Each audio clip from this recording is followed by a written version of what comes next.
Olá, tudo bem? Vamos começar com mais uma aula do nosso curso Psicologia e Terapêutica do Yoga Sutra. Lembrando que a nossa referência é o livro Rohit Metta, Yoga, a Arte da Integração, ok? Estamos no capítulo 3, finalmente, o capítulo Vibhuti Padahara. Nesse capítulo, Patanjali fala dos benefícios trazidos pela prática do yoga, dos resultados, dos méritos conquistados.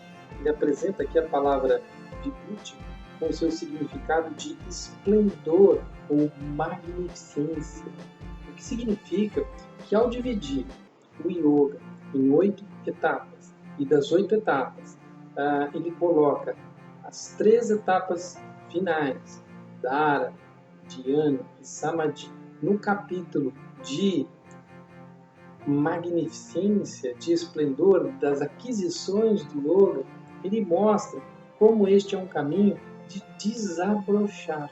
Não é um caminho sustentado pelo esforço, pela dedicação, com esforço, com trabalho, com força. Então, a tomada dos 2 primeiros aforismos, que levam 2 capítulos do livro, né, para ele analisar, tem isso como essência fundamental. A hora que ele fala de Dharana, ele explica que normalmente Dharana é traduzido como concentração. E a palavra que ele usa para falar de Dharana é a extensão interna da percepção. Ele fala de Dharana como percebimento. E aqui vai então toda uma explicação detalhada sobre a questão de quando nós desenvolvemos na nossa prática a atenção de manter um determinado foco, manter uma determinada atenção em um ponto, nós somos distraídos por aspectos periféricos, por outros aspectos que estão à nossa volta, ou estão à volta do ponto de concentração. E o estado de concentração, né, acaba sendo deteriorado por esse conflito. E aqui ele faz uma crítica bastante consistente a vários tipos de práticas meditativas que estabelecem a questão da atenção focal como busca fundamental para a prática.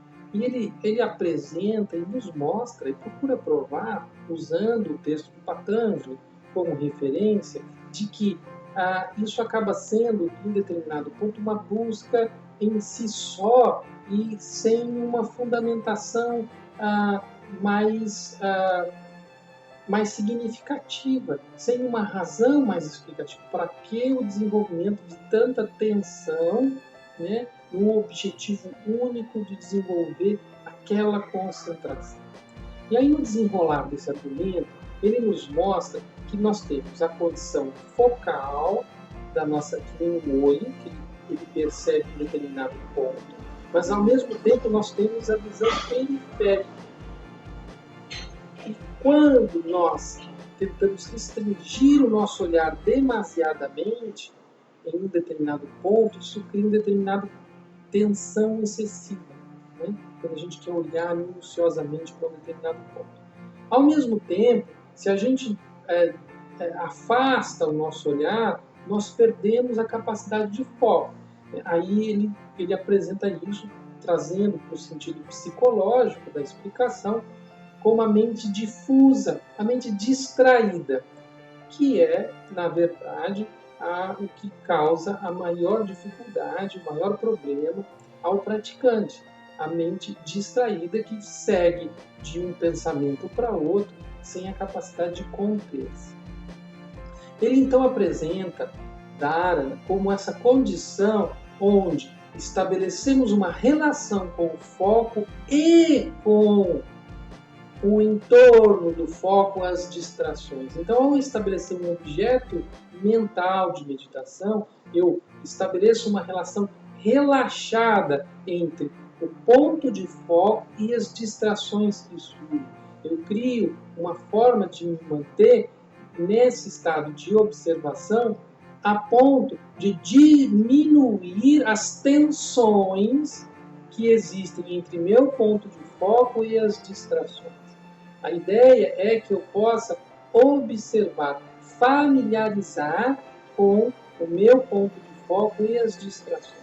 Então, aí eu estabeleço dana, ou seja, a minha percepção ela se amplia, por isso essa tradução de extensão interna da percepção, né? A definição da extensão interna, porque de uma certa forma eu amplio a minha condição sem perder de percepção, sem perder a condição de foco. Então, eu tenho uma condição relaxada de percepção. Eu consigo perceber a interação que existe entre o ponto de foco da minha prática e as interferências, né? O que surge. E isso de uma forma tranquila. Ele coloca isso como ponto fundamental da prática, porque sem isso não há a condição de desenvolvimento da percepção. E aí nós vamos para o capítulo seguinte, onde ele fala de dhyana, e ele não traz a palavra dhyana como comumente traduzida como meditação, mas sim como atenção, mas um tipo muito específico de atenção, que é o quê? É uma atenção que surge como consequência, lembra que ele apresenta, no caso, neste capítulo, Vibhuti, o resultado desabrochar do yoga, né? O desenvolver, o desenrolar natural do yoga. Sendo assim, o dhyana, ele é um desenrolar natural desse processo de dharana. Então, eu tenho esse diminuir de tensão entre o ponto de foco e o ponto de periférico, entre as nuances que surgem, e ao acalmar essa condição, esse conflito, esse meu fluxo mental, eu tenho a condição de escutá-lo, de percebê-lo. Isso seria a manifestação de dhyana.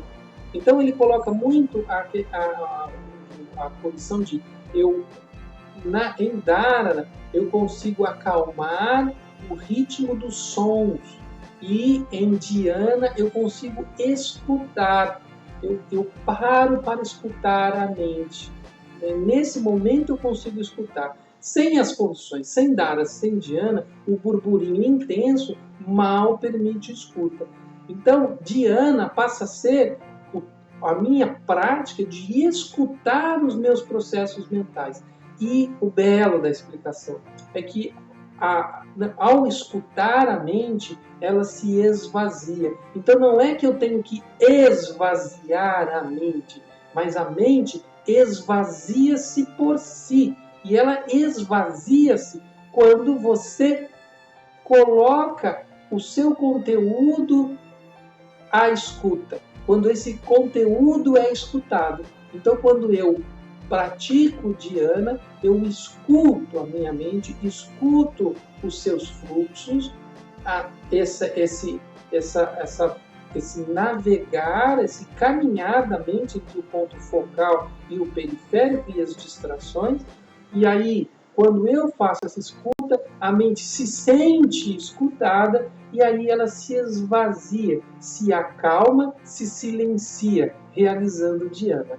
É uma bela explicação, os capítulos são um pouquinho extensos, mas ele detalha tudo isso que eu estou explicando de uma maneira até às vezes repetida, mais repetitiva, mas que fundamenta de maneira muito interessante essa explicação que eu estou resumindo aqui e que muda muito o estilo de entendimento do yoga de muitas escolas, como é ensinado muito popularmente, porque na verdade ele aprofunda e mostra o quanto que a prática de yoga tem de relaxamento, de tranquilização, de não tensão, muito diferente das tensões que podem ser um pouco provocadas por um entendimento errôneo desse sentido que o autor tenta nos trazer, ok? Espero que você consiga ler o capítulo, espero que você consiga se aprofundar nessa questão, porque vai fazer toda a diferença na sua prática de yoga, na sua prática de meditação e na sua relação com a vida, uma vez que você vai perceber que as variações, que as agitações, que os conflitos, que as emoções que surgem podem ser observados e vividos sem tensão.